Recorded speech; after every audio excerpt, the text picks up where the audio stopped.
তাহলে ক্লাসটা শুরু করি, আস্তে আস্তে আসতে থাকুক সবাই। আহ, আজকে আমরা যে টপিকটা পড়ব সেটা হচ্ছে আমাদের ইন্টেলেকচুয়াল প্রপার্টির যে এথিক্যাল ইস্যুগুলো ছিল, এর মধ্যে একটা এথিক্যাল ইস্যু ছিল প্লেজারিজম। এই প্লেজারিজম টপিকটা নিয়ে আমরা আজকে একটু আলাদাভাবে পড়ব। তো প্লেজারিজম, এটার মিনিংটা হচ্ছে স্যার, সোজা কথায় আরেকজনের কাজ নিজের বলে চালায় দেওয়া। হ্যাঁ, অর্থাৎ passing off of someone else's ideas or words as your own। অর্থাৎ আপনার নিজের ধরেন আপনি একটা অ্যাসাইনমেন্ট জমা দিলেন এবং বললেন যে স্যার এটা আমি করে নিয়ে আসছি, কিন্তু আসলে দেখা গেলো সেটা ইন্টারনেট থেকে কারো অ্যাসাইনমেন্টেই আমি কপি করে নিয়ে আসছি। অথবা আগের সেমিস্টারের কোনো একজন সিনিয়র বা কোনো একজন ফ্রেন্ড, হ্যাঁ, সে এই কোর্সটা করছে, সে একটা অ্যাসাইনমেন্ট করছিল, তার কোর্সটাই তার জিনিসটা আমি কপি করে আমার নিজের নিজের নামে আমি জমা দিয়ে দিলাম। হ্যাঁ, এরকম হইতে পারে। প্লেজারিজমের আরো উদাহরণ আছে, যেমন কোন একটা নিউজ আর্টিকেল, অন্য কোনো একটা ইন্টারন্যাশনাল কোনো নিউজ পেপারের থেকে আমি কপি করে নিয়ে আমি নিউজ আর্টিকেল পাবলিশ করে দিলাম। আমরা যে এই যে ফেসবুক পোস্ট বা এই বিভিন্ন ধরনের বিভিন্ন জায়গায় যে পোস্টগুলো লেখি, এটার মধ্যেও প্লেজারিজম হয়। অর্থাৎ কারো একজনের পোস্ট আপনি সুন্দর মতো কন্ট্রোল সি দিয়ে একেবারে কন্ট্রোল ভি দিয়ে বলতেছেন যে আমি আমি এই পোস্টটা আমি লিখছি বা এই লেখাটা আমার। তো এগুলো সবই প্লেজারিজমের ভিতরে পড়ে। তো প্লেজারিজমটা আমরা কেন সিরিয়াসলি নিব, কারণ হচ্ছে যে আমরা যারা একাডেমিক্সে আছি, তার মানে under grade level, graduate level, হ্যাঁ, মানে বিএসসি করতেছেন অথবা সামনের দিনে আপনারা যারা মাস্টার্স বা পিএইচডি করবেন, হ্যাঁ, বা এই এই রিলেটেড লেখাপড়া যারাই থাকবেন না কেন, তাদেরকে আমরা বলি একাডেমিক্সে আছি। সো একাডেমিক্সে প্লেজারিজম একটা ক্রাইম হিসাবে কনসিডার করা হয়। কি হিসাবে কনসিডার করা হয়?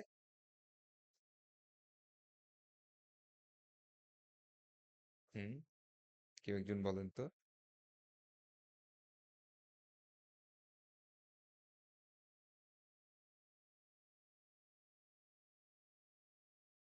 হ্যালো, শুনতে পাচ্ছেন?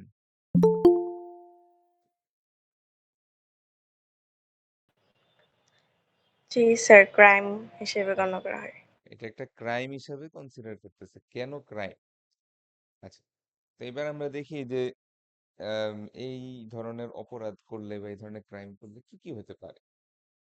প্রথম কথা হচ্ছে যে আপনি যখন একটা অ্যাসাইনমেন্ট আমাকে জমা দিলেন এবং সেটার মধ্যে প্লেজারিজম আমি পাইলাম, অর্থাৎ আরেকজনের কাজ অনেক বেশি পরিমাণে আপনার অ্যাসাইনমেন্টে ছিল, উইদাউট এনি রেফারেন্স, কোনো রেফারেন্স দেওয়া ছাড়াই। তো প্রথম কথা হচ্ছে যে সেই শুধু অ্যাসাইনমেন্টটাতে জিরো পাবেন তা না, ওই কোর্সটাতে আপনি ডাইরেক্ট ফেল করবেন।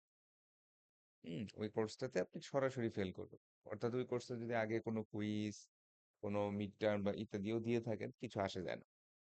যেহেতু অ্যাসাইনমেন্টে প্লেজারিজম করছেন, ডাইরেক্ট আপনি ফেল পাবেন। আচ্ছা, এরপরে যদি রিপিটেড, যদি আরো এই ধরনের আরো আরো আপনি করতে থাকেন, অপরাধ করতে থাকেন, তখন সেই ক্ষেত্রে আপনাকে ওই সেমিস্টারে যতগুলা কোর্স আছে সবগুলা কোর্স থেকে আপনাকে বের করে দিবে। ওই টোটাল সেমিস্টারটাকে আপনাকে ব্যান করবে। এমনকি আরো রিপিটেড অফেন্সের জন্য আপনি যেই ডিগ্রি বা যেই বেসিক্যালি যে প্রোগ্রামে অ্যাডমিট নিছিলেন, সেই প্রোগ্রামটা থেকে আপনাকে ডিসমিস করে দিবে। তো চিন্তা করেন, আমাদের ভাই বোন বা আমাদের আত্মীয় স্বজন বা বন্ধু বান্ধবদের মধ্যে অনেকেই বিদেশে পড়াশোনা করতে গেছি না। হুম।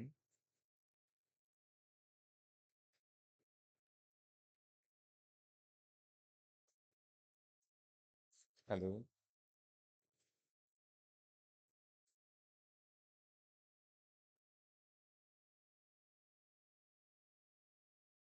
হ্যালো।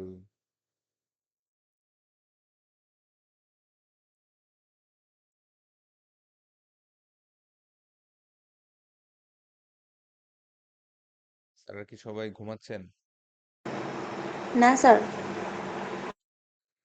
ইয়া করবেন, রেসপন্স করবেন। অনলাইন ক্লাসে এরকম চুপ থাকলে কিন্তু বোঝা যায় না যে আমি আমি যে কথা বলতেছি এটা কি অ্যাকচুয়ালি অডিবল কিনা। কারণ অনেক সময় ইন্টারনেটের প্রবলেম হয়, দেখা যাচ্ছে আমি কথা বলতেছি বাট আপনারা হয়তো আমার নেটের কারণে আপনি কিছুই শুনতেছেন না। রেসপন্স করবেন। তো যেটাই বলতেছিলাম সেটা হচ্ছে যে যেহেতু বিদেশে অনেকেই পড়াশোনা করতে যায়, তো তাদের সাথেও কন্ট্যাক্ট করে জিজ্ঞেস করবেন যে, আচ্ছা প্লেজারিজম জিনিসটা কি, বা প্লেজারিজম এটা কি সিরিয়াসলি নেওয়া হয়? তো তারা বলবে যে প্লেজারিজম যদি করে, হ্যাঁ, তাদের কোনো একটা অ্যাসাইনমেন্টে, তখন তাদের এই প্রোগ্রামটাই ক্যান্সেল হওয়ার সম্ভাবনা আছে। অর্থাৎ যেই মাস্টার্স কিংবা যে পিএইচডির অ্যাডমিশন লেটারটা নিয়ে সে বিদেশে গেছিল, এই টোটাল অ্যাডমিশনটাই ক্যান্সেল হয়ে যেতে পারে। এবং আপনাদের যদি আইডিয়া থাকে সেটা হচ্ছে যে, আপনার যদি কোনো কারণে, যেই কারণে বিদেশে গেছেন, হ্যাঁ, সেটা চাকরি হোক কিংবা আহ, লেখাপড়া হোক, যদি লেখাপড়া যে থাকে ওই প্রোগ্রামটা ক্যান্সেল হয়ে যায়, বা চাকরিটা যদি চলে যায়, এবং আরেকটা জব বা আরেকটা প্রোগ্রামে যদি আপনি অ্যাডমিট নিতে না পারেন, তাহলে আপনাকে সর্বোচ্চ 10 থেকে 15 দিন সময় দিবে ওই দেশ থেকে চলে আসা। ঠিক আছে? তাহলে এখন এত কষ্ট করে এত টাকা পয়সা খরচ করে, হ্যাঁ, বছর দুয়েক ওয়েট করে আপনি বিদেশ গেলেন, কিন্তু তারপরে প্লেজারিজমের জন্য আপনাকে দেশে ফেরত আসতে হইতে পারে। তো এই বিষয়গুলাই খুব আহ, মানে সিভিয়ার। সত্যি কথা বলতে প্লেজারিজমের যেই একাডেমিক প্রফেশনটা, এটা খুবই সিভিয়ার। তো আমরা এখন দেখবো যে প্লেজারিজমের চেকিং এর জন্য খুব পপুলার কিছু সফটওয়্যার আছে, তার মধ্যে একটা মোস্ট পপুলার হচ্ছে টার্নিটিন। তো টার্নিটিন আমাদেরকে একটা গাইডলাইন দিচ্ছে। একটা গাইডলাইন দিচ্ছে যে এই গাইডলাইনটা ফলো করলে আপনি জানতে পারবেন যে কি কি কাজ করলে আসলে প্লেজারিজমটা কাউন্ট করে। টার্নিটিন সফটওয়্যারটা কি কি কাজ করলে প্লেজারিজম কাউন্ট হয়। আচ্ছা, আমরা একটু দেখলে বুঝতে পারবো। প্রথমটা বলতেছে হচ্ছে clone, submitting another's work word for word as one's own. কেউ একজন আসছে। অর্থাৎ এটা হচ্ছে আমাদের সোর্স টেক্সট এবং এটা হচ্ছে আমাদের অ্যাসাইনমেন্ট। অর্থাৎ কোনো একটা সোর্স থেকে আমি একটা কিছু শিখলাম, জানলাম। স্বাভাবিকভাবে আমি যখন আপনাদেরকে একটা অ্যাসাইনমেন্ট দিব, আপনারাও কোথাও থেকে শিখবেন। হ্যাঁ, এখন বর্তমানে এআই আসছে, এআই থেকে শিখতে পারবেন। অথবা বিভিন্ন ওয়েবসাইটস, বিভিন্ন জার্নাল আর্টিকেল, নিউজ পেপার, বিভিন্ন জায়গায় আপনার রিলেটেড ইনফরমেশন থাকতে পারে, তো সেখান থেকে আপনি কিছু শিখবেন। হ্যাঁ, কিন্তু এটা হচ্ছে সোর্স টেক্সটটা, এটা হচ্ছে আমার আমার যে অ্যাসাইনমেন্টটা। এখানে খেয়াল করে দেখবেন, এখানে টাইটেল থেকে শুরু করে total paragraph word for word এখানে জাস্ট কপি করা। অর্থাৎ পুরো জিনিসটাই সে তার নিজের বলে অ্যাসাইনমেন্টটা জমা দিয়ে দিছে। হ্যাঁ, এটা তো 100% প্লেজারিজম। পুরোটাই লাল হয়ে আছে, আমরা দেখতে পাচ্ছি। আচ্ছা, নাম্বার 2 তারা বলতেছে, তারা নাম দিছে কন্ট্রোল সি। তার মানে হচ্ছে contains significant portions of the text from a single source without alterations. অর্থাৎ এই সোর্সটা থেকে এইবার যেটা করছে সে হচ্ছে টাইটেলটা চেঞ্জ করছে। হ্যাঁ, জাস্ট খালি টাইটেলটা চেঞ্জ করছে। আর এইখানে দেখা যাচ্ছে যে এইটুকু অংশ, এইটুকু অংশ, এইটুকু অংশ, এইটুকু অংশ, এই 4টা অংশ ছাড়া বাদ বাকি পুরাটাই হচ্ছে কপি। হ্যাঁ, বাদ বাকি পুরাটাই কপি। তাহলে স্বাভাবিকভাবেই এটাও প্লেজারিজমের ভিতরে পড়ে যাচ্ছে। মাত্র এই কয়টা লাইন, এই কয়টা ওয়ার্ড ছাড়া বাদ বাকি, এন্ড ওয়াইল ছাড়া বাদ বাকি তার নিজের কোনো লেখা নাই, পুরাটাই কপি করা। 3 নাম্বার আসতেছে find replace, changing keywords and phrases but retaining the essential content of the source. একই কথা। অর্থাৎ বেসিক্যালি যেমন এখানে ইউজ করছে নন ইন্ডিজিনিয়াস, তো আপনি ইন্ডিজিনিয়াস বা এটার লোকাল, হ্যাঁ, এটার একটা সিনোনিম ইউজ করলেন, নন নেটিভ। ঠিক আছে? তা অথবা সে এখানে 19th সেঞ্চুরিটা এখানে কথায় লিখছিল, আপনি সংখ্যায় লিখলেন, বাদ বাকি পুরাটাই আসলে কপি। এগুলোও প্লেজারিজম ধরবে। আচ্ছা, কেউ মনে হয় আসছে। তারপরে আসে হচ্ছে রিমিক্স। রিমিক্স বলতে ওরা যেটা বোঝাচ্ছে যে এখানে টাইটেলটা আলাদা আছে, কিন্তু এখানে যেটা হচ্ছে যে এখানে যেটা আপনারাও অনেক সময় করে থাকেন, সেটা হচ্ছে যে একটা জায়গা থেকে কপি না করে 3টা 4টা ডিফারেন্ট জায়গা থেকে কপি করে একটা প্যারাগ্রাফ, একটা খিচুড়ি বানান। যেমন এখানে রেড কালারে যেটা আসছে সেটা একটা প্যারাগ্রাফ থেকে নিয়ে আসছে, ইয়েলো কালারটা সে আরেকটা জায়গা থেকে কপি করছে, বেগুনি কালারটা আরেকটা জায়গা থেকে কপি করছে। এরপরে সবকটা মিলে সে একটা একটা অ্যাসাইনমেন্ট জমা দিয়ে দিচ্ছে। Paraphrases from multiple sources made to fit together. অর্থাৎ রিলেটেড কিছু প্যারাগ্রাফ মানে মনে করেন ডিফারেন্ট ডিফারেন্ট 4-5টা ওয়েবসাইট থেকে এখান থেকে এক প্যারা, এখান থেকে এক প্যারা এমনি করে দিয়ে সে অ্যাসাইনমেন্টটা জমা দিয়ে দিচ্ছে। আচ্ছা, তারপর হচ্ছে recycle borrows generously from the writer's previous work without citation, অর্থাৎ এক্ষেত্রেও ওই একই কথাই, অর্থাৎ সাইটেশন, এখানে একটা ওয়ার্ড আসতেছে হচ্ছে সাইটেশন। সাইটেশন মানে হচ্ছে যে এটাকে রেফারেন্স না দেওয়া, এটার অথারের নাম না লেখা, হ্যাঁ, এটা কত সালে পাবলিশ হয়েছে বা কোন ডেটে পাবলিশ হয়েছে সেই জিনিসগুলো না লিখেই সিম্পলি ওর থেকে এনাফ পরিমাণ জিনিস আপনি কপি করে নিয়ে আসছেন। কপিও করেন, হয়তো অনেক ক্ষেত্রে প্যারাফ্রেজ করছেন, সরাসরি কন্ট্রোল সি করেন নাই।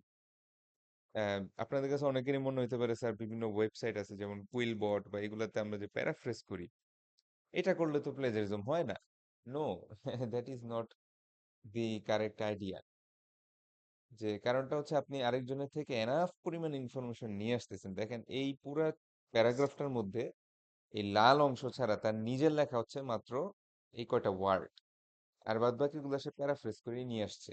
হবে না, ঠিক আছে? তো সে যে জিনিসটা নিয়ে আসছে তাকে অবশ্যই রেফারেন্স করতে হবে, সাইটেশন দিতে হবে। আচ্ছা, hybrid combines perfectly cited sources with copied passages without citation. তো এখানে যে স্টুডেন্ট যে কাজটা করতেছে সে হচ্ছে টিচারকে বুঝ দিচ্ছে যে স্যার আমি সাইটেশন করতে জানি। সে সুন্দর মতো একটা একটা সাইটেশন ইউজ করছে, দেখেন একটা ওয়ান লিখছে এবং ওয়ানের এখানে সে সুন্দর মতো লিঙ্ক টিঙ্ক সব দিছে, কোনো সমস্যা নেই। কিন্তু এটার উপরে নিচে সব আবার লাল। হ্যাঁ, তার মানে এখানে টাইটেলটা কপি, এখানে উপর থেকে এই পর্যন্ত কপি, এখানে নিচের থেকে এই পর্যন্ত কপি, পুরাটাই কপি। মাঝখানে একটা সাইটেশন দিয়ে সে স্যারকে বোঝাচ্ছে যে আমি সাইটেশন করতে পারি, হ্যাঁ আমি সাইটেশন করেই জমা দিছি। আসলে এই টোটাল ওয়ার্কটা পুরোটাই কপি, মাঝখানে খালি ওই একটা লাইনই তার সাইটেশন করা। সেটার নাম হচ্ছে হাইব্রিড, তারা বলতেছে যে অর্থাৎ সাইটেশন এবং নন সাইটেশন কন্টেন্ট দুটো মিলাই মিশাই কাজ করতেছে। এরপরে আসতেছে ম্যাশআপ। ম্যাশআপ বলতে তারা কি বোঝাচ্ছে, যে mixes copied materials from multiple sources. একই কথা আরেকবার আসছে, একাধিক সোর্স থেকে কপি করা ম্যাটেরিয়াল। 404 ইরোর। আচ্ছা, এখানে সে কি করলো দেখি। এখানে যেটা হচ্ছে সে এই প্রথম লাইনটা লিখলো, লেখার পরে বললো আমি এটা 1 নম্বর সোর্স থেকে কালেক্ট করছি, খুব ভালো। দ্বিতীয় লাইনটা লিখলো, এটা সে আরেকটা সোর্স থেকে কালেক্ট করছে, সেটারও নাম লিখলো। তৃতীয় একটা লাইন লিখলো, সেটাও সে আরেকটা সোর্স থেকে কালেক্ট করছে, সেটাও নাম লিখলো। তো মজার বিষয় হচ্ছে স্যার, এই যে নামগুলা সে দিছে, এগুলা স্যার ফেক সাইটেশন, এগুলা কোনো অ্যাকচুয়াল লেখা না, এগুলা সে নিজে নিজে বানাইছে। কথা বুঝতে পারছেন? হুম, স্যাররা কি শুনতেছেন আমার কথা? জি স্যার। হ্যাঁ, তার মানে এই জিনিসগুলো আসলে মিথ্যা, ফেক। এগুলা কোনো অ্যাকচুয়াল অ্যাকচুয়াল কিছুই না, এগুলা হচ্ছে কি আপনি চ্যাট জিপিটি বা কিছু একটা দিয়ে বানাইছেন।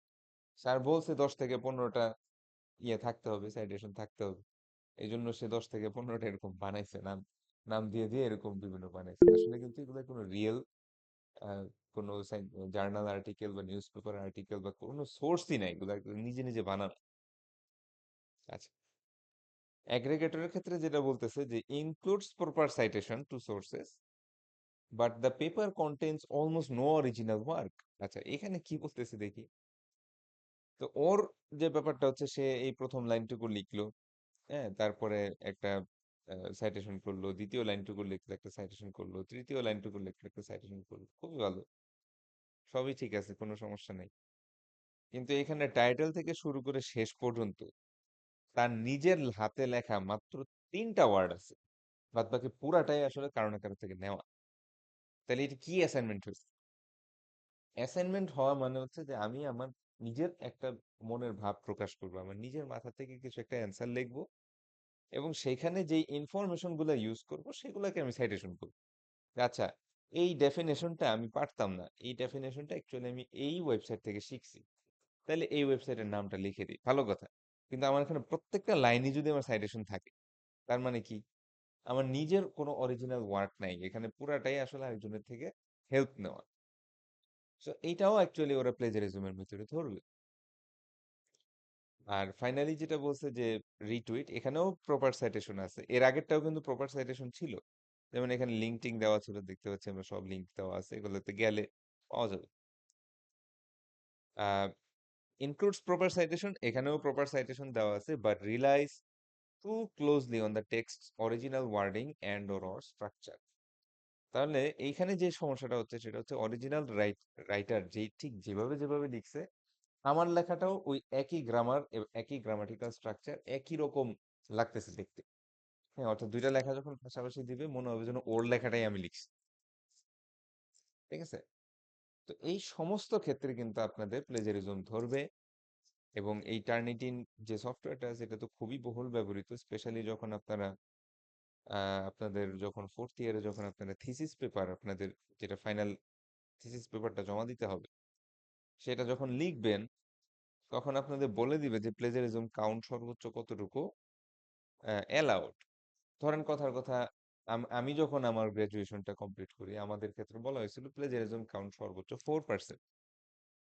তো যখনই এটা 4 এর উপরে চলে আসতো, বা আপনাদের সোনারগাঁওতে হয়তো হইতে পারে 10% বা 5% এরকম একটা হইতে পারে, এটার উপরে গেলেই টিচার আপনাকে বলবে যে যান, এটা প্লেজারিজম ঠিক করে নিয়ে আসেন।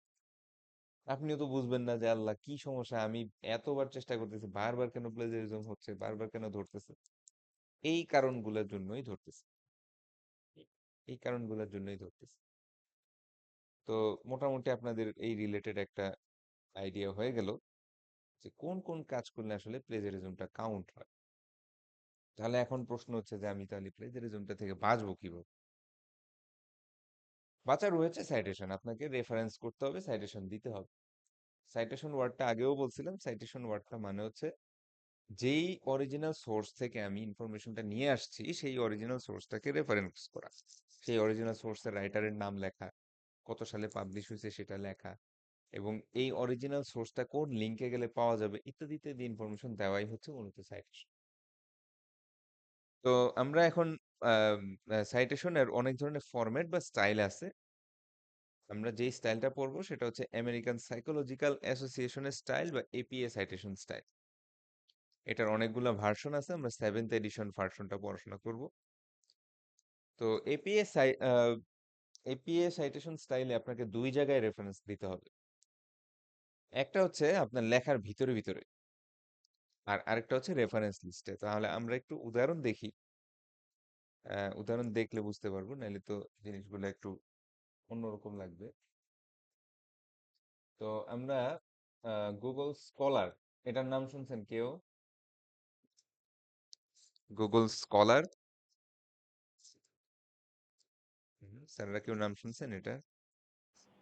No sir. আচ্ছা। তো গুগল স্কলার এটাও একটা গুগলের মতোই সার্চ বার, কিন্তু এইখানে স্পেশালিটিটা হচ্ছে এখানে আমরা যেমন নর্মাল গুগলে সার্চ দিলে ওয়েবসাইটস আসে, তারপরে আহ, ইয়া আসে, এই যে ছবি ভিডিও বা এগুলো আসে। এই পার্টিকুলার সার্চ ইঞ্জিনটায় সার্চ দিলে আপনার শুধুমাত্র জার্নাল আর্টিকেল আসবে, মানে রিসার্চ পেপার আসবে। আমরা বলি না যে আমি গবেষণা করি, বা আপনাদের বড় ভাই বোন বা স্যাররা অনেক সময় বলে না যে আমরা রিসার্চ করি। হুম, ওই রিসার্চের যে পেপারগুলা বা ওই রিসার্চের যে আর্টিকেলগুলো সেগুলো আসে। তো আমরা ধরেন এনিথিং, আমরা যদি কোনো একটা জিনিস লিখে সার্চ দিই, হ্যাঁ, এবং তখন এখানে দেখবেন যে আউটপুট গুলো একটু অন্যরকম আসতেছে। এখানে যে ওয়েবসাইট গুলো আসবে এগুলো সবকটা হচ্ছে রিসার্চ পেপার। হুম, একটু অন্যরকম দেখতে, বিভিন্ন জার্নাল টার্নাল লেখা থাকবে। তো আমরা একটু দেখি যে কোনো একটা জার্নাল আমরা একটু খুলি, এবং জার্নালটা পড়তে পারি কিনা একটু দেখি। তো জার্নালের ক্ষেত্রে একটা বড় সমস্যা হচ্ছে এটা অনেকটা নেটফ্লিক্স এর মতো, এখানে সবকটা যে ফ্রিতে পড়া যায় তা না। বিভিন্ন জার্নাল থেকে শুধু অ্যাবস্ট্রাক্ট বা শুধু সার সংক্ষেপটুকু পড়া যায়, বাদ বাকিটা দেখা যাচ্ছে টাকা না দিলে বা সাবস্ক্রাইব না করলে ইউনিভার্সিটির কোনো ইমেইলের মাধ্যমে, তখন ওই আর্টিকেলটা ওইভাবে ডাইরেক্ট পড়া যায় না। তো ওই পড়ারও সিস্টেম আছে, বাট সেটা আমাদের গুরুত্বপূর্ণ না। তো আমাদের মেইন যেই ইম্পর্টেন্সটা আছে সেটা হচ্ছে আমরা এটা একটু ডাউনলোড করার চেষ্টা করে দেখি পারি কিনা।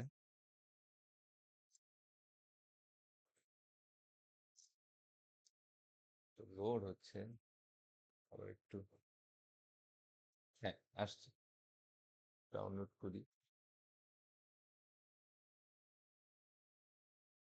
আচ্ছা, আমাকে 2টা মিনিট সময় দেন, আমি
আচ্ছা, শুনতে পাচ্ছেন আমার কথা সবাই?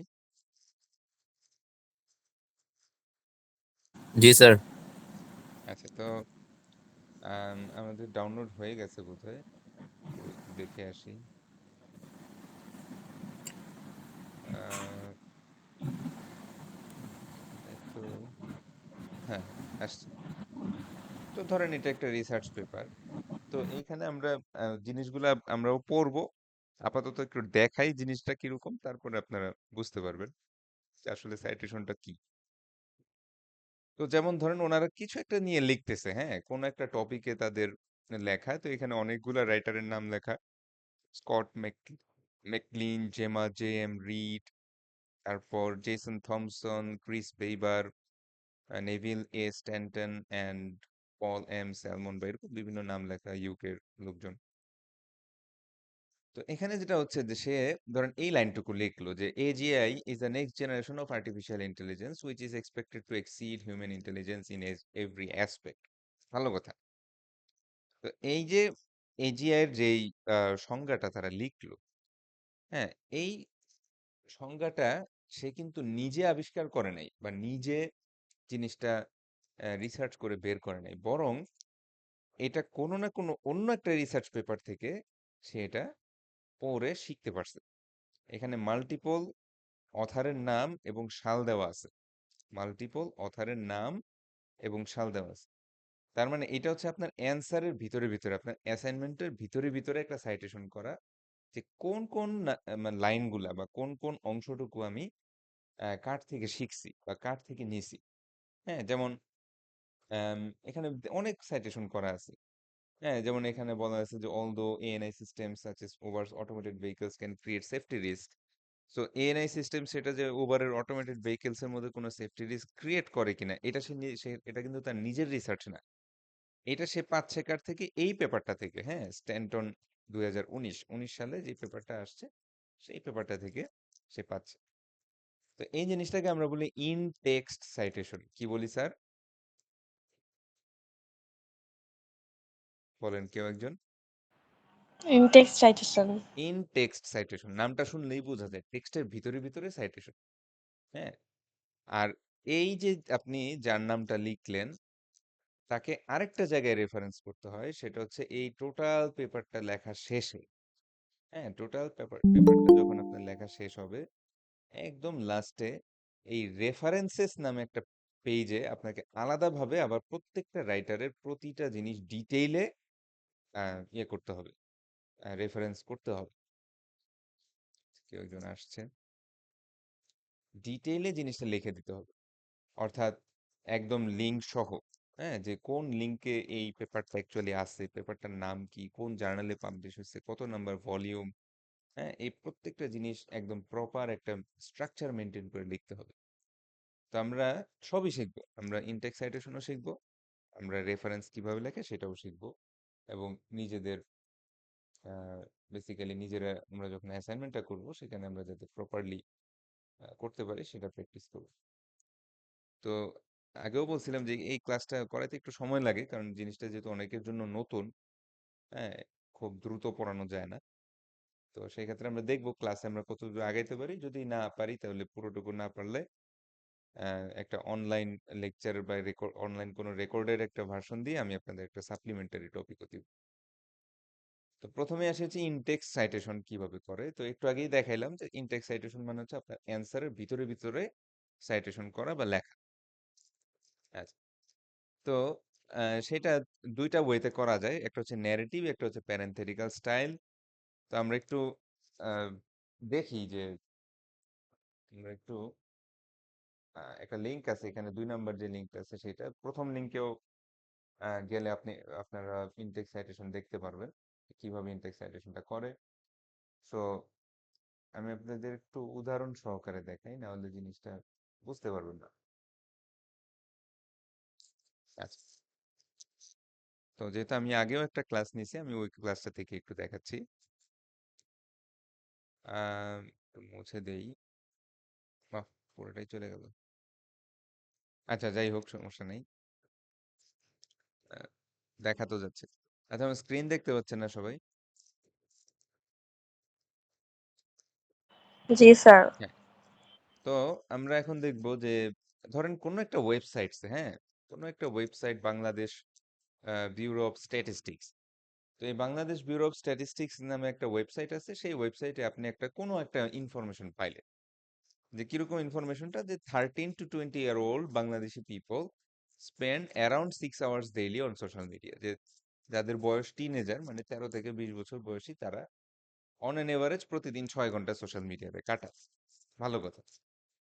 তো এখন আপনাকে কথার কথা, আপনার অ্যাসাইনমেন্টটা ছিল যে impact of social media on, ধরেন কথার কথা, টিনেজার্স। এটাই ছিল আপনার অ্যাসাইনমেন্টটা। আপনি অ্যাসাইনমেন্টটা করার সময় বিভিন্ন জায়গায় ওয়েবসাইটে বা বিভিন্ন রিসার্চ আর্টিকেলে সার্চ দিছেন, স্বাভাবিকভাবেই যে এরকম বিভিন্ন পেপার আসছে, যাতে আপনি পড়ে পড়ে একটু আইডিয়া নিতে পারেন যে আচ্ছা কিসের উপর কি লিখবো। হ্যাঁ, আমার তো তেমন একটা আইডিয়া নাই, তেমন তো জানাশোনা নাই, তেমন তো একটু পড়তে হবে, পড়ে না আমি কিছু লেখা জমা দিব। হ্যাঁ, হুবহু কপি করলেও তো আরেক ঝামেলা, এখান থেকে এখানে কপি করে দেখা যাচ্ছে যে বিভিন্ন প্লেজারিজম চেকিং সফটওয়্যার গুলো ধরে ফেলতেছে। তো সেক্ষেত্রে আপনি বলতেছেন যে তাহলে আমার ইনফরমেশন গুলো আমি ইউজ করবো, রেফারেন্স করবো। ভালো। তো আপনি চাচ্ছেন যে এই ইনফরমেশনটা যদি আমার অ্যাসাইনমেন্টে ইউজ করি, তাহলে আমার অ্যাসাইনমেন্টটা বেশ স্ট্রং হবে, আমার অ্যাসাইনমেন্টে আমি নাম্বার বেশি পাবো। হ্যাঁ, কারণ আপনি মনে করেন আপনি কথার কথা লিখতেছেন, হ্যাঁ, মানুষকে বোঝাচ্ছেন, নিজের কমন সেন্স থেকে লিখতেছেন। সেটার তুলনায় কোনো একটা নাম্বার বা কোনো একটা স্ট্যাটিস্টিক্স ইউজ করলে স্বাভাবিকভাবে আপনার অ্যাসাইনমেন্টের নাম্বারটা বেশি আসে। তো ধরেন আপনার অ্যাসাইনমেন্টে এরকম অনেক কিছু লিখতেছেন, impact of social media in our daily life etcetera etcetera, এবং এর মধ্যে একটা লাইনে আপনি লিখতে চাচ্ছেন এরকম, recent study shows that young Bangladeshi adults spend 6 hours on an average daily on various social media websites. অর্থাৎ ওর লেখাটা সরাসরি কপি না করে আপনি একটু প্যারাফ্রেজ বা একটু ঘোরায় লিখলেন। আচ্ছা, তো আমি আপনাদের কি বলছিলাম, যখনই কোনো অরিজিনাল সোর্স থেকে কোনো ইনফরমেশন আপনি আপনার এখানে লিখবেন, যেমন এখানে কোন ইনফরমেশনটা আমি অরিজিনাল থেকে নিয়ে আসছি, সেটা হচ্ছে এই 6 আওয়ার্স। হ্যাঁ, 6 আওয়ার্স যে স্টুডেন্টরা, সরি, টিনেজাররা যে 6 আওয়ার্স সোশ্যাল মিডিয়াতে অন এন এভারেজ কাটায়, এটা কিন্তু আমি নিজে রিসার্চ করে বের করি নাই। আমি কিন্তু স্কুল কলেজের সামনে দাঁড়ায় দাঁড়ায় ছোট বাচ্চাদের জিজ্ঞেস করি নাই, ভাই তোমরা কতক্ষণ ফেসবুক চালাও, কতক্ষণ ইউটিউব চালাও, বা এগুলো কিন্তু আমি জিজ্ঞেস করি নাই। এটা আমি basically Bangladesh bureau of statistics, তারা কষ্ট করে রিসার্চ করছে, তার রিসার্চটা আমি আমার অ্যাসাইনমেন্টে ব্যবহার করতেছি। সো এইটা লেখার, এটা আমার লেখার ভিতরে যখন আমি ইউজ করব, তখন আমাদেরকে দুইটা দুইটা সিস্টেম আছে সাইটেশন করার, ইনটেক্স সাইটেশন করার দুইটা সিস্টেম আছে। আচ্ছা, তো আমরা প্রথম সিস্টেমটা একটু দেখে আসি। প্রথম সিস্টেমটার নাম হচ্ছে ন্যারেটিভ সাইটেশন, এবং তার দ্বিতীয় সিস্টেমটার নাম হচ্ছে প্যারেনথেটিক্যাল সাইটেশন। অর্থাৎ চাইলে আপনি সাইটেশনটা এইভাবে করতে পারেন।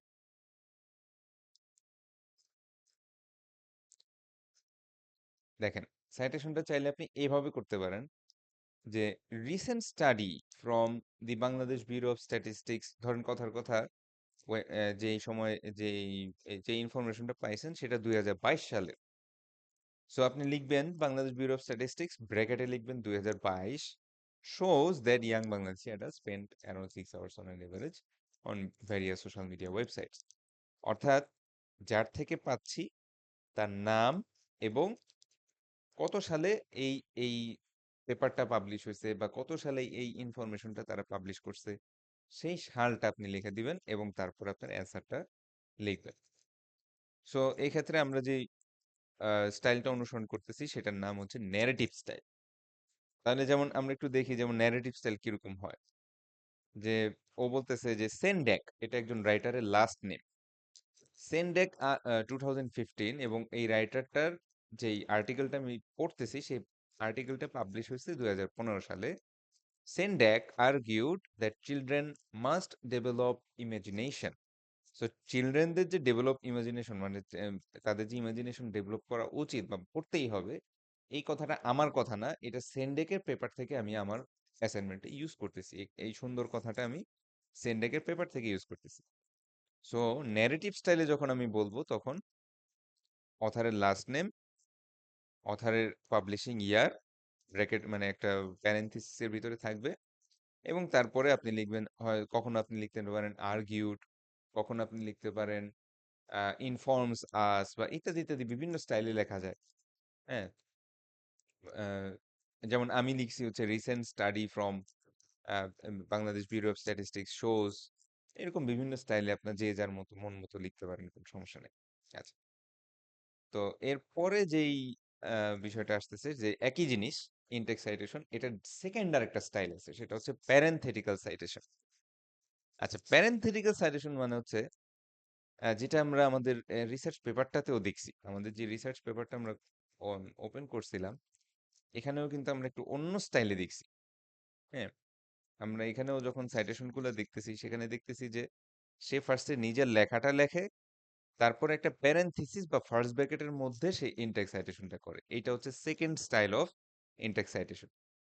তাহলে দ্বিতীয় যে স্টাইলটা আছে, সেই স্টাইলটার মধ্যে আপনি এইভাবে লিখবেন যে চিলড্রেন মাস্ট ডেভেলপ ইমাজিনেশন। ভালো, এটা কে বলছে, কার কথা থেকে পাইছি, একটা ফার্স্ট ব্র্যাকেট দিবেন এবং তার মধ্যে লিখবেন সেন্ডেক, রাইটারের লাস্ট নেম, কমা 2015।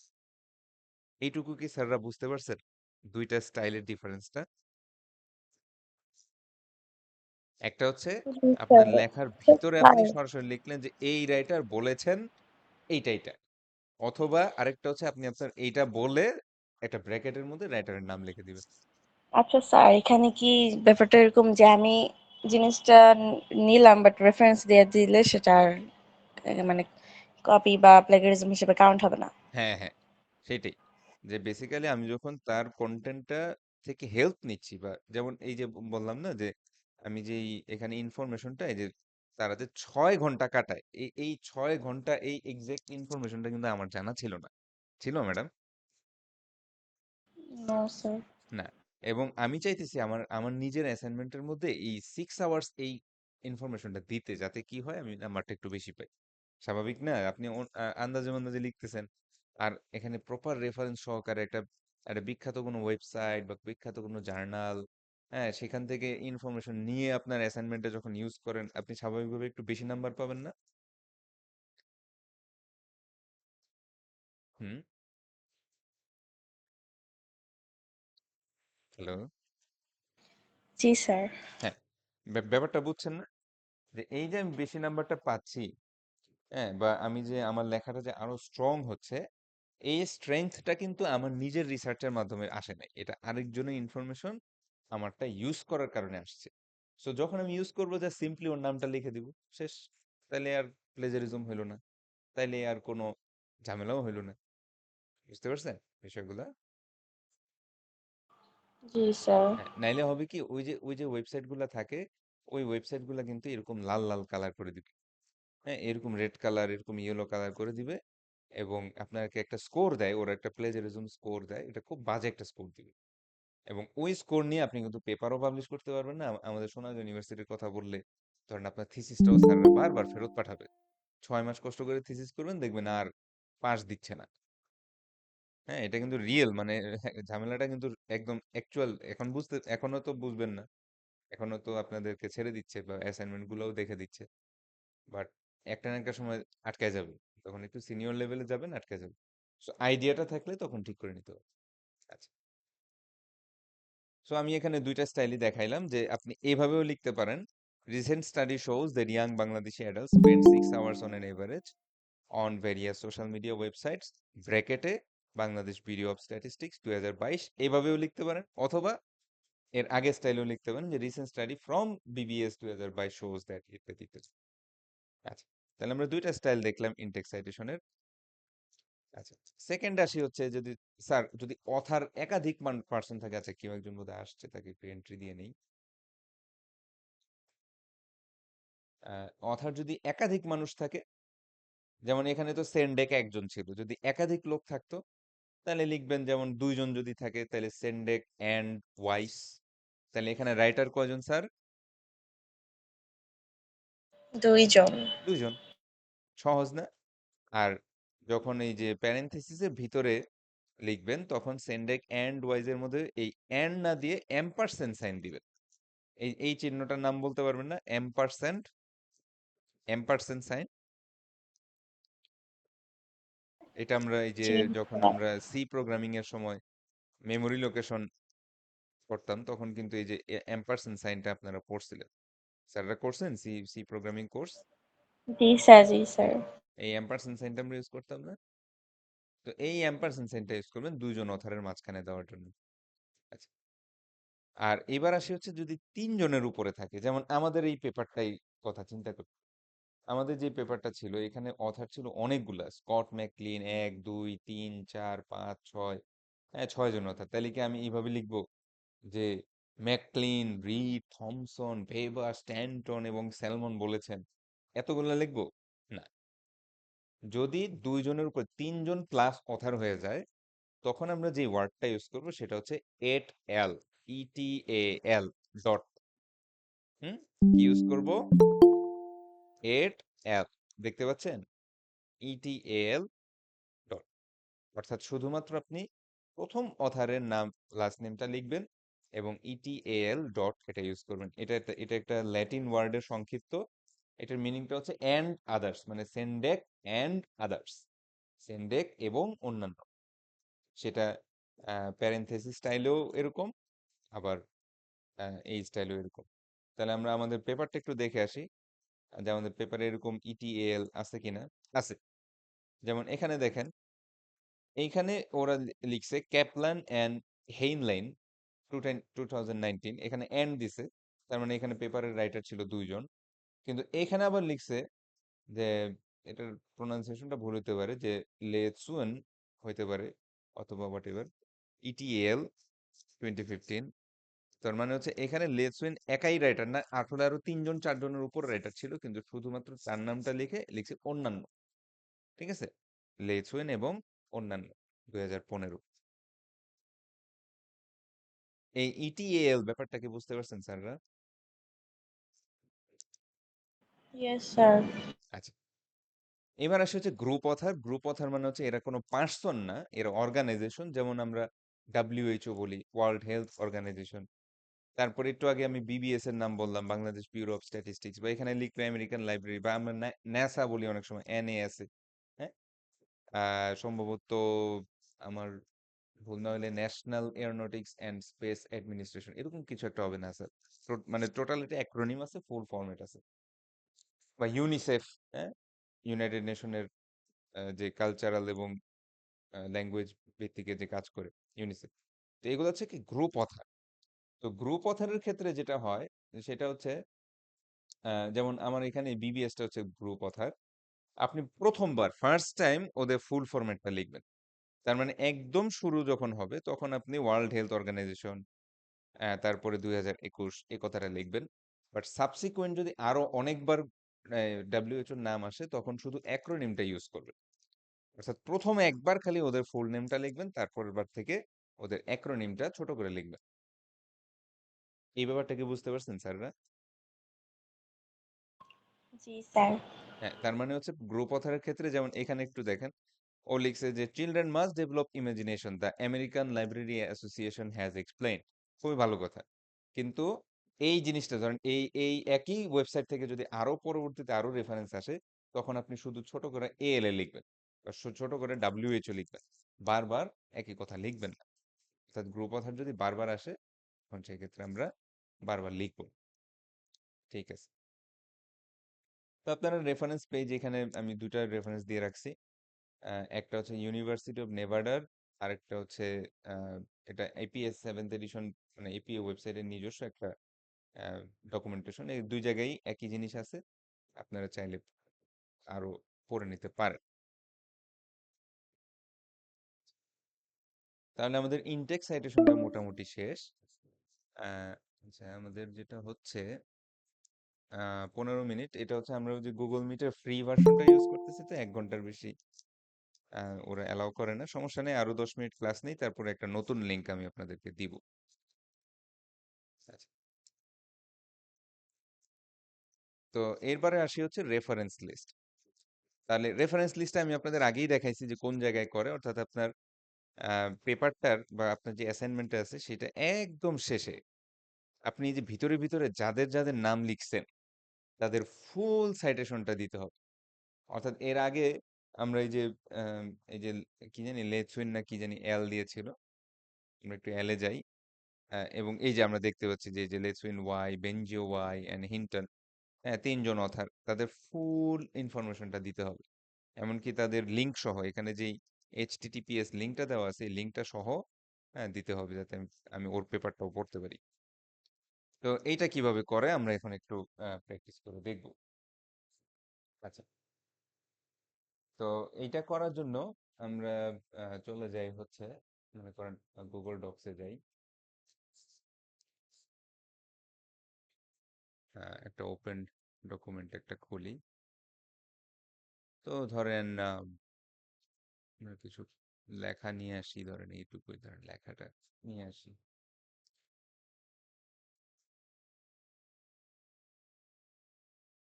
তো ধরেন আপনার অ্যাসাইনমেন্ট ছিল, হ্যাঁ, আপনি অ্যাসাইনমেন্ট করলেন।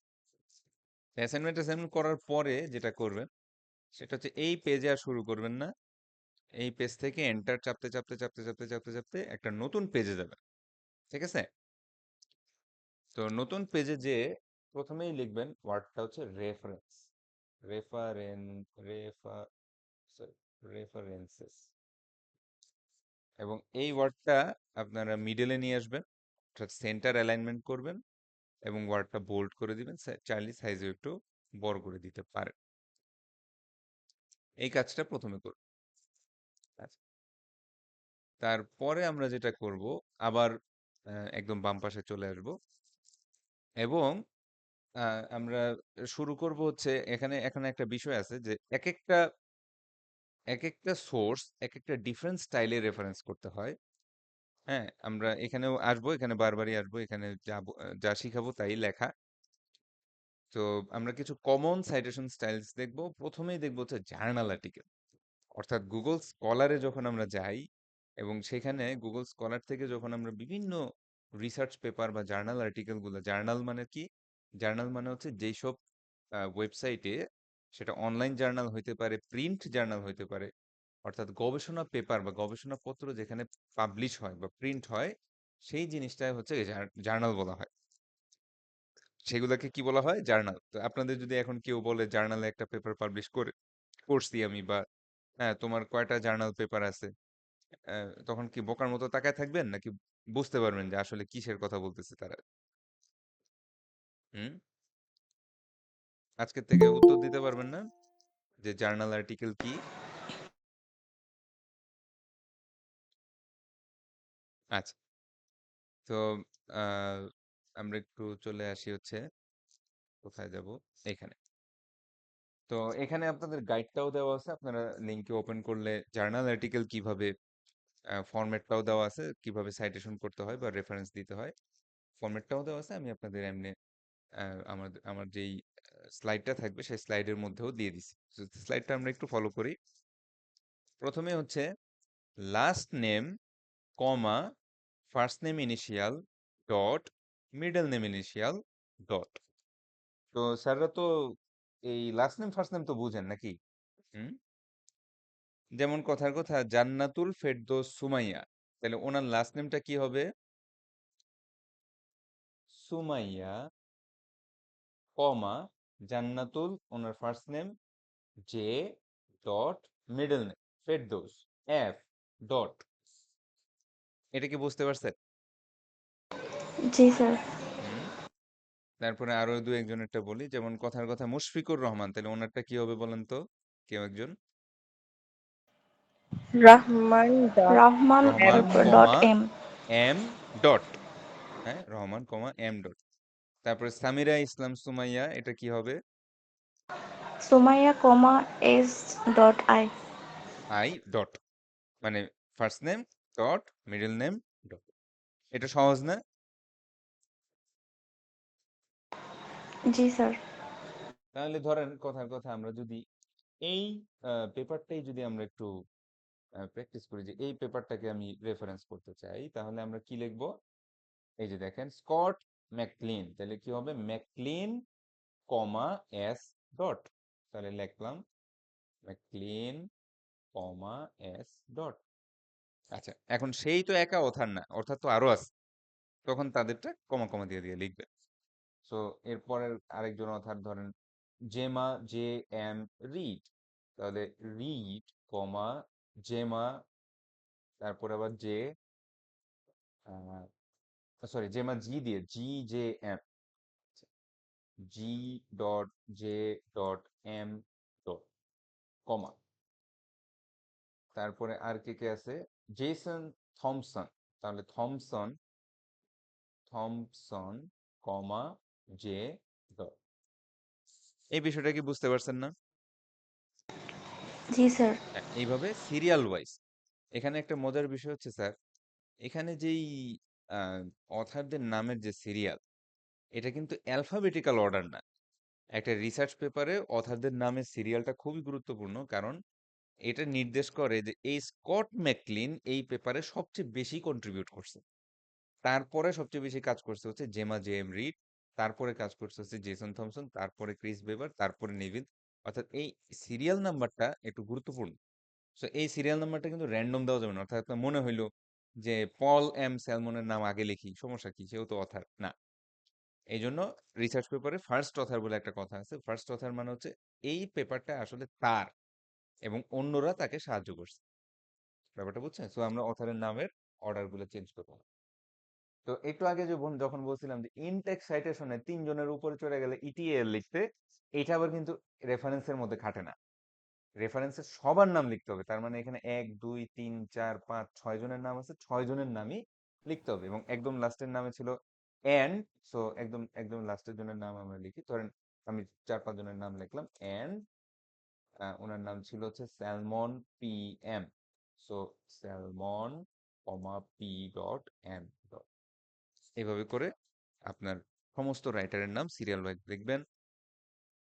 20 জন অথার পর্যন্ত সবার নাম লিখতে হবে। কয়জন অথার পর্যন্ত? 20 টোয়েন্টি জন। অথার্স 20 অথার্স পর্যন্ত সবার নাম লিখতে হবে। 20 প্লাস চলে গেলে আরেক সিস্টেম আছে। আচ্ছা, তো এরকম একটা গেল।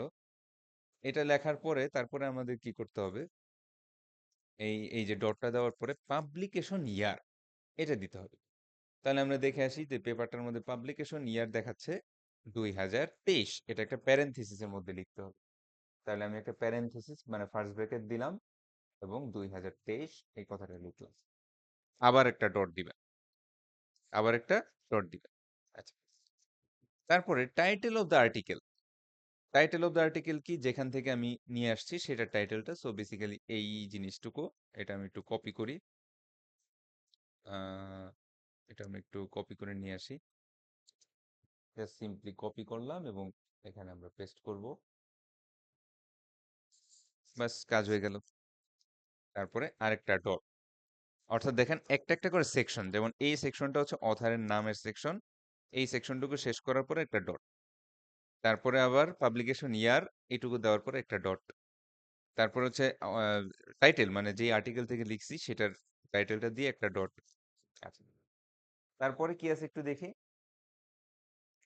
আহ, তারপরে আছে হচ্ছে, স্যার, হ্যাঁ হ্যাঁ স্যার আমাদের প্রেজেন্ট নেবেন না? হ্যাঁ নিব, আমাদের তো স্যার 10টা 20 এরপরে তো পর্যন্ত আমাদের ক্লাস আরো না। ক্লাস আছে। হ্যাঁ, এটা এই ক্লাসটা তো 9টা থেকে 10টা 20, টাইমিং দেখছিলেন? ও জি স্যার। এই ক্লাসটা 9টা থেকে 10টা 20। আচ্ছা, আরেকটা বিষয় আছে, সেটা হচ্ছে আমাদের এই লিঙ্কটা আবার ক্লোজ হয়ে যাচ্ছে। আপনাদের একটা নতুন লিঙ্ক দিই, সমস্যা নেই, আমি শুধু জার্নালটুকুই দেখাবো, বাকিগুলা হয়তো এক ক্লাসে কভার হবে না, এটা আমি ইয়ে দিয়ে দিই। আসসালামু আলাইকুম স্যার। ওয়ালাইকুম আসসালাম, জি স্যার বলেন। স্যার আমি লেটে ক্লাসে জয়েন করছি, তো ক্লাসটা কি রেকর্ডেড আছে? হ্যাঁ হ্যাঁ, রেকর্ড রেকর্ড চলতেছে, দেখতে পারবেন, সমস্যা নেই। আচ্ছা ঠিক আছে স্যার, ধন্যবাদ স্যার। আচ্ছা, আপনারা যেটা করবেন সেটা হচ্ছে, হ্যাঁ ক্লাস রেকর্ড করা হচ্ছে, আমি অনলাইন ক্লাস সবসময় রেকর্ড করে রাখি। আপনারা হচ্ছে এই লিঙ্কটায় সবাই ক্লিক করে চলে যান। আমি গুগল ক্লাসরুমেও লিঙ্কটা চেঞ্জ করে দিচ্ছি, কারণ আমাদের এই লিঙ্কটা বন্ধ হয়ে যাবে। সবাই নতুন লিঙ্কে চলে যান।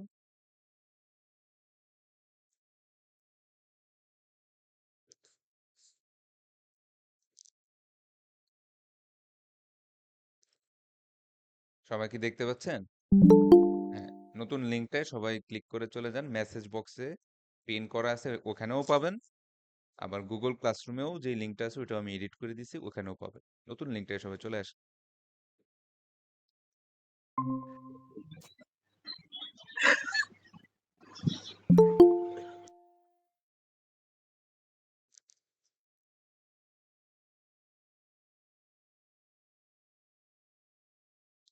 এই যে আদি, আরমান শেখ, মুশফিকুর রহমান, তানজিলা মুশরাত, তারা সবাই নতুন লিঙ্কটায় চলে যান।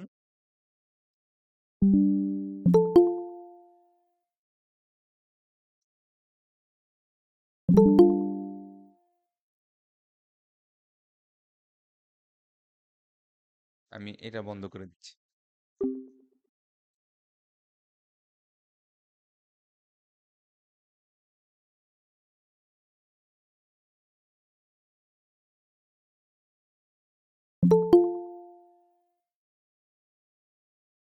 আচ্ছা, সবাই আমার কথা শুনতে পাচ্ছেন তো, না? জি স্যার। ওকে। তাহলে এরপরে আমরা চলে আসি হচ্ছে টাইটেল অফ দ্য আর্টিকেল লিখলাম। এরপরে আসেন লেখা আছে নেম অফ দ্য জার্নাল এবং পাশে লেখা ইটালিক।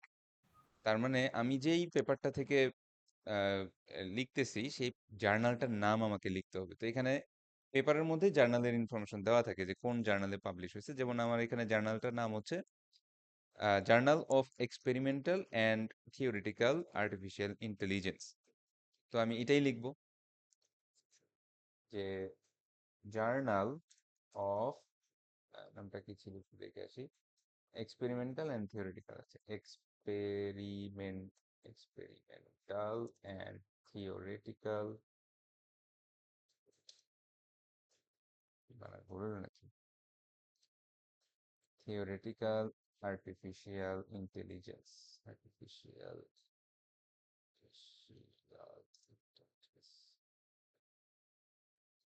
আবার একটা ডট দিব, সরি ডট না, এইটুকু লেখলাম। এটুকু লেখার পরে ওখানে বলা ছিল কি ইটালিক, তাহলে এইটুকু অংশ সিলেক্ট করে আমরা ইটালিক বাটনে চাপ দিব। দেন কি লেখা আছে দেখি, আমাদের লেকচার স্লাইডটা, এরপরে দিবেন কমা। কমা দেওয়ার পরে লিখবেন হচ্ছে ভলিউম নাম্বার, এবং ভলিউম নাম্বারটাও থাকবে ইটালিক। তো আমরা দেখে আসি, এখানে ভলিউম নাম্বার দেওয়া আছে হচ্ছে 35, ভলিউম 35। তো আমরা ওভাবেই লিখবো যে কমা, ভলিউম নাম্বার হচ্ছে 35, এবং এইটুকু অংশ কি ইটালিক, এইটুকু অংশ ইটালিক। আচ্ছা, তারপরে আসি যে এই ভলিউম নাম্বার লেখার পরে একটা ফার্স্ট ব্র্যাকেট বা একটা প্যারেনথেসিসের মধ্যে আমরা লিখবো হচ্ছে ইস্যু নাম্বার। এই ভলিউম নাম্বার, ইস্যু নাম্বার, এগুলো সবই আপনি আর্টিকেলের মধ্যেই পাবেন, একটু খুঁজলেই পাবেন। হয়তো এখানে লেখা থাকবে বা এর নিচে লেখা থাকবে, হ্যাঁ, অথবা ওয়েবসাইটে লেখা থাকবে, সবই পাবেন। তো ইস্যু নাম্বার হচ্ছে 5। আচ্ছা, কেউ একজন বোধহয় আসছে, ওর আগে এন্ট্রি দিয়ে নেই। হ্যাঁ, কেউ নেই। তো যেটা বলতেছিলাম, ইস্যু নাম্বার হচ্ছে 5। তো আমরা এই 5 কথাটা লিখবো একটা প্যারেনথেসিসের মধ্যে 5। কিন্তু একটা ইম্পর্টেন্ট বিষয় হচ্ছে স্যার, এই জার্নালের নামটা এবং ভলিউম নাম্বারটা ইটালিক হইলেও এই ইস্যু নাম্বারটা কিন্তু আবার ইটালিক না, ইস্যু নাম্বারটা হচ্ছে নর্মাল। এটা খেয়াল করতে হবে, ইস্যু নাম্বারটা কিন্তু ইটালিক না। আচ্ছা, তারপরে আসেন হচ্ছে কমা, কমা দিয়ে পেজ নাম্বার। তাহলে পেজ নাম্বারটা কত থেকে কত ছিল দেখে আসি। পেজ নাম্বারটা ছিল হচ্ছে 649 থেকে 663। আচ্ছা, তো কমা 649 থেকে 663। ওকে, তারপরে আবার ডট। ঠিক আছে, পেজ নাম্বারস এর পরে ডট, আমরাও ডট দিলাম। এবার নেক্সট সেকশন, নেক্সট সেকশনে যেটা লেখা আছে সেটা হচ্ছে ডিওআই অর ইউআরএল। এখন প্রশ্ন হচ্ছে ডিওআই মানে কি। এটা একটু নিচের দিকে আছে যে how to find DOI. DOI মানে হচ্ছে স্যার ডিজিটাল অবজেক্ট আইডেন্টিফায়ার। আপনি যখনই কোনো আর্টিকেল, একটা নিউজ পেপার হোক বা একটা ম্যাগাজিনে হোক, টাইম ম্যাগাজিনে একটা লেখা হোক, কিংবা ডেইলি স্টারে একটা নিউজ হোক, সেটার একটা ইউনিক আইডেন্টিফিকেশন নাম্বার থাকে। এই আইডেন্টিফিকেশন নাম্বারটা বের করার জন্য আমরা বিভিন্ন ধরনের ওয়েবসাইট ইউজ করি। আপনারা ক্রসরেফ নামে একটা ওয়েবসাইট আছে, সেটা ইউজ করতে পারেন। তো আমরা যদি একটু ক্রসরেফে যাই, তো এখানে আমরা যদি আমাদের এই ওয়েবসাইটের যে, সরি, জার্নাল আর্টিকেলটা যে টাইটেলটা আছে, সেই টাইটেলটা যদি এখানে পেস্ট করি এবং এন্টার বাটনে চাপ দেই, তখন এই আর্টিকেলের মেটা ডাটাগুলো সে বের করে নিয়ে আসবে, সেটার মধ্যে ডিওআই থাকে। কেউ আসছে নাকি? তো এটা ডিওআইটা আমরা একটু দেখি। যেমন এই যে দেখেন, এই যে স্কট ম্যাকক্লিন, জেমা জেম, রিড, জেসন থমসন, ওদের নাম চলে আসছে। তাহলে ওদের ডিওআইটা কোথায় দেখাচ্ছে? এই যে এইখানে দেখাচ্ছে, DOI.org 1010 1080, এই যে নাম্বারটা আছে না, এই নাম্বারটা জাস্ট সিম্পলি কপি করবেন। কপি করে আপনার রেফারেন্স লিস্টে পেস্ট করে দিবেন, একটা স্পেস দিবেন, ব্যাস কাজ শেষ।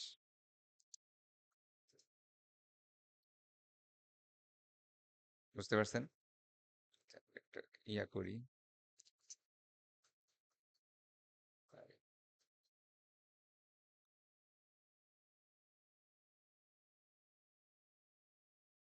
নিচে চলে আসতেছে কেন?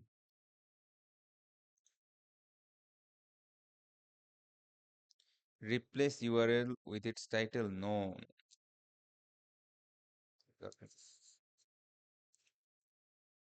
এটা নিচে আসবে না, এটা সাথে সাথে থাকবে, এটা সাথে সাথে থাকবে। তাহলে দেখেন, এইভাবে একটা পেপারের সাইটেশন কমপ্লিট হলো। রাইটারদের নাম, পাবলিকেশন ইয়ার, ডট, যেই টাইটেলটা থেকে নিয়ে আসছি, সেই যে আর্টিকেলটা নিয়ে আসছি সেই আর্টিকেলটার টাইটেল, যেই জার্নালে আর্টিকেলটা পাবলিশ হয়েছে তার নাম, কমা, ভলিউম নাম্বার, এগুলো ইটালিসাইজড হবে, ফার্স্ট ব্র্যাকেটে তার ইস্যু নাম্বার, কমা দিয়ে পেজ নাম্বার, এবং তারপরে ডট দিয়ে ফুল ইউআরএল লিংক, যেটার মধ্যে চাপ দিলে আপনি পেপারটা পড়তে পারবেন। এইভাবে করে করে আরো যত যত আরো ধরেন মাল্টিপল অথারের এরকম এরকম একটার পর একটা আসতে থাকবে। তাহলে এটার উদাহরণটা আমরা দেখে আসি যে আমরা আমরা যেই পেপারটা ডাউনলোড করছিলাম সেই পেপারটার রেফারেন্স লিস্টে কিন্তু এখন আমরা বুঝতে পারবো। একটু আগে আমরা হয়তো বুঝতে পারতেছিলাম না যে এটা কিভাবে লেখে, বাট এখন আমরা খুব ইজিলি বুঝতে পারবো। দেখেন, আলবার্টস কমা বি ডট, কমা হ্যানসন কমা বি ডট, এগুলা কি? অথারের নাম। তারপরে কি? পাবলিশিং ইয়ার। তারপরে কি? এই টাইটেল, অর্থাৎ যেই যেই ওয়েব যে আর্টিকেলটা থেকে নিছে সেটা টাইটেল, কোন জার্নালে জার্নালে পাবলিশ হয়েছে, নাম হচ্ছে সায়েন্স, ভলিউম নাম্বার কত, 321, ইস্যু নাম্বার কত, এত, পেজ নাম্বার কত, 15, এবং তারপর সুন্দর মতো লিঙ্কটা দেওয়া আছে। এই ফরম্যাটটুকু কি স্যাররা বুঝতে পারছেন? এটা খুবই খুবই খুবই গুরুত্বপূর্ণ, এটা ছাড়া আপনারা থিসিস করতেই পারবেন না। ব্যাপারটা বুঝছেন? জি স্যার। আচ্ছা, এরপরে আসি হচ্ছে আরেকটা কাজ আছে, সেই কাজটার নাম হচ্ছে হ্যাঙ্গিং ইনডেন্ট। সো আমরা একটু যদি দেখি যে ওনাদের লেখাটা যখন শুরু হয় এবং দ্বিতীয় লাইনে যায়, এখানে একটা ট্যাব দেয়, এখানে একটা স্পেস স্পেস দিচ্ছে, খেয়াল করছেন? হ্যাঁ, জিনিসটা কিন্তু পরপর নিচে নিচে আমার মতো লিখতেছে না। আমি আমারটা যেরকম এই লাইন শেষ, তারপরে এখান থেকে শুরু, এই লাইন শেষ, এখান থেকে শুরু না। তো এই যে গ্যাপ দেওয়াটা, অর্থাৎ সেকেন্ড লাইন থেকে সাবসিকুয়েন্ট লাইনস গুলো যে একটা একটা ট্যাব পরিমাণ স্পেস দিচ্ছে, এটার নাম হচ্ছে হ্যাঙ্গিং ইন্ডেন্ট। তো হ্যাঙ্গিং ইন্ডেন্ট করার গুগল ডক্স এর সিস্টেম হচ্ছে, আপনি এই জিনিসটুকু কপি করবেন, কপি করে আপনি ফরম্যাট বাটনটায় চাপ দিবেন, এবং এখানে দেখবেন অ্যালাইন অ্যান্ড ইন্ডেন্ট নামে একটা অপশন আছে। এখানে ইন্ডেন্টেশন অপশনসে যাবেন এবং স্পেশাল ইন্ডেন্ট, এখানে হ্যাঙ্গিং নামে একটা অপশন পাবেন। তো এখানে আমরা 1 ট্যাব বা হাফ ইঞ্চি পরিমাণ হ্যাঙ্গিং দিব এবং অ্যাপ্লাই দেন, দেখেন সুন্দর মতো আপনারটাও হয়ে গেছে। তো আমরা ফার্স্টে করবো কি, রেফারেন্স গুলো লিখবো, র্যান্ডমই লিখবো। র্যান্ডম লেখার পর তারপরে একবারে সিলেক্ট করব, সিলেক্ট করে জাস্ট সিম্পলি ফরম্যাটে যেয়ে আহ, আহ, ইয়া ডাবল স্পেসিং করব, লাইন এন্ড প্যারাগ্রাফ স্পেসিং দিব ডাবল, আর ফরম্যাট থেকে আমাদের এই ইন্ডেন্টেশনটা হ্যাঙ্গিং করে দেব। মানে ফার্স্টে র্যান্ডম আপনি যেভাবে সুন্দর মতো লেখা লিখবেন, তারপরে দেখবেন অটোমেটিক সব হ্যাঙ্গিং ইন্ডেন্ট হয়ে গেছে। আচ্ছা, দ্বিতীয় যে কথাটা সেটা হচ্ছে ধরেন এখানে একটু খেয়াল করে দেখি আমরা যে এ দিয়ে যত রাইটার তাদের নাম আগে, বি দিয়ে যত রাইটার তারপরে, সি দিয়ে যত রাইটার তারপরে। তো অর্থাৎ অ্যালফাবেটিক্যাল অর্ডারে লিখতে হবে। স্যার কি হয়তো ওইটা হ্যাঁ অ্যাড করছি। অ্যালফাবেটিক্যাল অর্ডারে লিখতে হবে। সো অ্যালফাবেটিক অর্ডারটা করার জন্য যেমন কথার কথা আমার এর পরের গুলা পেপারটা ধরেন এর প্রথম প্রথম অর্ডার প্রথম যে রাইটার তার লাস্ট নেম ছিল কথার কথা আব্দুল। এখানে ধরেন ছিল হচ্ছে বদিউজ্জামান। এখানে ধরেন ছিল হচ্ছে চৈতি। এখানে ধরেন ছিলেন হচ্ছে আহ, অন্য একটা নাম ধরেন কোথাও বিদেশি একটা নাম দিলাম ক্যারেন। আর এখানে এম দিয়ে কেউ একজন ছিল। তো আমরা লিখতেছি, হ্যাঁ আমরা এরকম একটার পর একটা রেফারেন্স দিচ্ছি দিচ্ছি দিচ্ছি, সব দেওয়া শেষ। একদম লাস্টে যখন যাব তখন আমরা কি করব, হ্যাঙ্গিংটা তো বানাবোই। তারপরে করবো কি সব সিলেক্ট করব, সিলেক্ট করে গুগল ডক্সে সেটা সরাসরি করা যায় না, একটা এক্সটেনশনের সাহায্য করতে হয়। আমি মাইক্রোসফট ওয়ার্ডেও দেখাবো কাজটা কিভাবে করে। সো এক্সটেনশনে গেলে আপনারা একটা অ্যাড অনসের মধ্যে গেট অ্যাড অনসে একটা নতুন এক্সটেনশন ইনস্টল করবেন যেটার নাম হচ্ছে ডক টুলস। এটা আপনাদের থাকবে না, এটা খুঁজে বের করবেন। এই ডক টুলসে যখন যাবেন সেখানে দেখবেন সুন্দর মতো সর্ট দ্য সিলেকশন অ্যাসেন্ডিং, মানে ছোট থেকে বড় সাজাও। এই বাটনটাই চাপ দিলে 2 সেকেন্ড ওয়েট করবে, সাথে সাথে আপনার সমস্ত রেফারেন্স ABCD এরকম অর্ডারে চলে আসবে। কথা বলছেন, আপনি আপনার লেখার সময় র্যান্ডম অর্ডারে লেখেন, সমস্যা নেই, কিন্তু একদম লাস্টে হচ্ছে হ্যাঙ্গিং ইন্ডেন্টটা দিবেন এবং তাদেরকে অ্যালফাবেটিক অর্ডারে সাজাবেন। তো যারা গুগল ডক্স ইউজ করেন না, আহ, যারা ওয়ার্ড ইউজ করেন, ওয়ার্ডের ক্ষেত্রেও আমি এই দুটা জিনিস একটু দেখাই দিচ্ছি। সো আমাদের ধরেন এখানে যাই করছিলাম না কেন এগুলো একটু ইয়ে করি। এই অবস্থায় ছিল। ধরেন আমি এই অংশটুকু একটু কপি করে নিয়ে আসি। আহ, আচ্ছা ধরেন এটা বাদই দিলাম, ঠিক আছে। তাহলে আমরা এখানে অনেকগুলা রেফারেন্স করছি। আমি এখন ওয়ার্ডেরটা একটু দেখাই দিই কিভাবে করবেন। সো বেসিক্যালি ওয়ার্ড আরো সহজ। সেটা হচ্ছে এই টোটাল জিনিসগুলো একটু সিলেক্ট করবেন। সিলেক্ট করার পর ফার্স্টে আমরা একটু হ্যাঙ্গিংটা করি। হ্যাঙ্গিং করার জন্য এখানে প্যারাগ্রাফের এখানে ছোট একটা বাটন আছে, এই বাটনটায় চাপ দিবেন। এখানে স্পেশালের নিচে হ্যাঙ্গিং থাকবে এবং কতটুকু হ্যাঙ্গিং করবেন এখানে সেন্টিমিটার ওয়াইজ বা ইঞ্চি ওয়াইজ লিখে দিতে পারেন। সো ওকে দিলেই দেখবেন হ্যাঙ্গিং হয়ে গেছে। আর এইটুকু অংশ আপনি যদি এখানে A to Z একটা অপশন আছে সর্ট, এই বাটনটায় চাপ দেন এবং অ্যাসেন্ডিং সিলেক্ট করে ওকে দেন, তখন এটাও সুন্দর মতো এখানে অবশ্য আমাদের সবই ম্যাকক্লিন আসছে। ওই আহ, আপনি যদি ABCD দেন ওই অর্ডারেই, যেহেতু আমি ওখান থেকে এটা কপি করে আনছি, ওই অর্ডারে এই জিনিসটা আসবে।